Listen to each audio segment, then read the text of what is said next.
Where grass is growing, your feet are firmly planted, just as the roots of all mankind. It doesn't work very well as a toothpick. You are in Neo-Punjab. A calm stream is there, as is the stable, which has been void of any animals for the past millennium. Good times.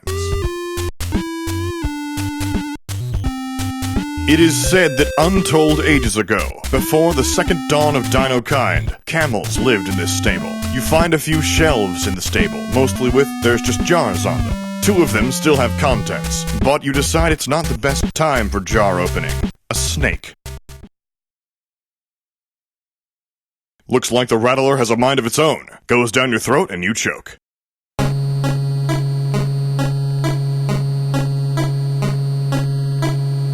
It is said that untold ages ago, before the second dawn of dino-kind, camels lived in this stable. You find a few shelves in the stable, mostly with there's just jars on them. 2 of them still have contents, but you decide it's not the best time for jar opening. A snake. I know this'll come in handy, you exclaim as you savagely remove the innocent snake's rattler. Lots of water vapor-looking stuff is rising from her. You catch it all in a jar. You acquire a rattler. You acquire a jar of essence of snake. You have an itch on your face.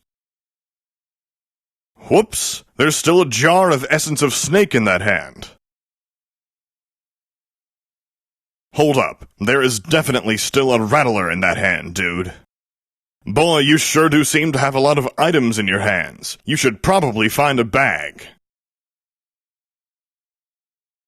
Yes, my child. It's Jesus! Yay! An army of church choir exuberates. I'm pleased to see you've called upon, Jesus says, what thou hast needeth.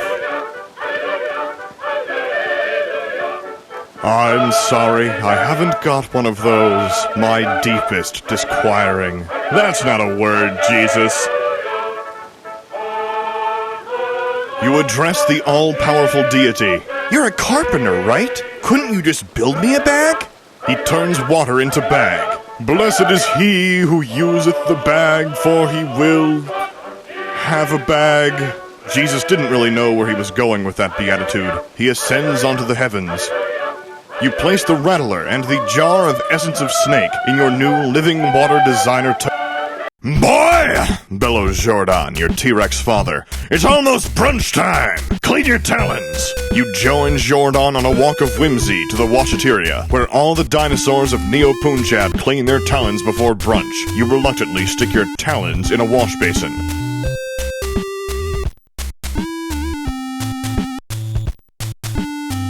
What'd I tell you, boy? Jordan says.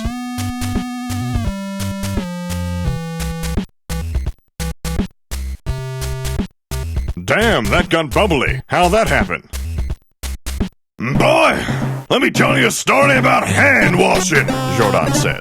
Once there was a soap, a young soap, like yourself. He had all the bubbles he could wish for. And then one day, he didn't. He had no bubbles, only the shirt on his back and the skin on his toes. What's left of him is darkness. You know what that means, boy? Clean them talons.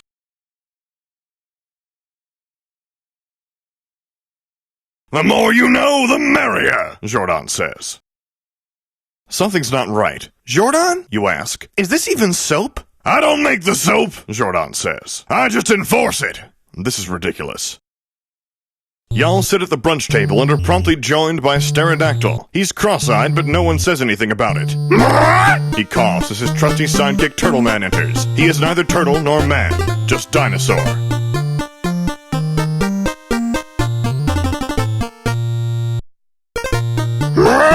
Pterodactyl screeches. Wings start a-flapping. Hurricanes form. Higher and higher he goes. Bonk makes the sound. Ceilings are there for a reason, Turtleman says. Is he quite all right? You can't help but notice that Pterodactyl's not moving. You hold your foretalon to his wing wrist. He's gone, you say. I always told him he had his head in the clouds, Turtleman says as a tear rolls down his dino cheek. Is this what guilt feels like? You ponder. No, that's just diarrhea, Zordon replies. I got your back, boy. Just don't come near me while you're pooping. All of suddenly, Turtle Man spins to face you, fire in his eyes. He wants vengeance. A turtle man draws near. His weapon is a hula hoop, but this is no ordinary hula hoop. It's rainbow, and it makes real rainbows come out of it. And there's a rainbow in the sky. You can see it through the hole in the ceiling. Side to side he sways. Rainbows envelop you. They seep into your skin. You experience true happiness for the first time. You and Zordon chant in unison, "We are the universe! We are the universe!" Oh, man, he whines. I'm not a good person, I am Turtle Man! Later on, Turtle Man joins the bad forces so he can learn how to be bad.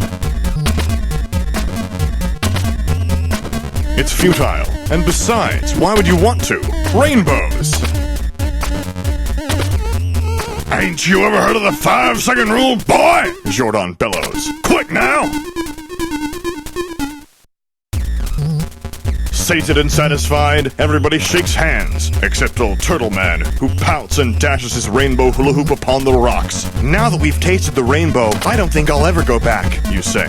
You win! You earn an experience! You acquire a rainbow hula hoop! Everybody finishes eating and the bowls disappear. It's the future, so they were just holograms. A boulder hits you in the head. You sleep anyway. Upon awakening, you find yourself in the middle of a campfire, so you get out really quick and stand beside it instead. Ow, you say. Your tribe's traditional pre-the-hunt festival surrounds you. Tribal dances, revelries, all such.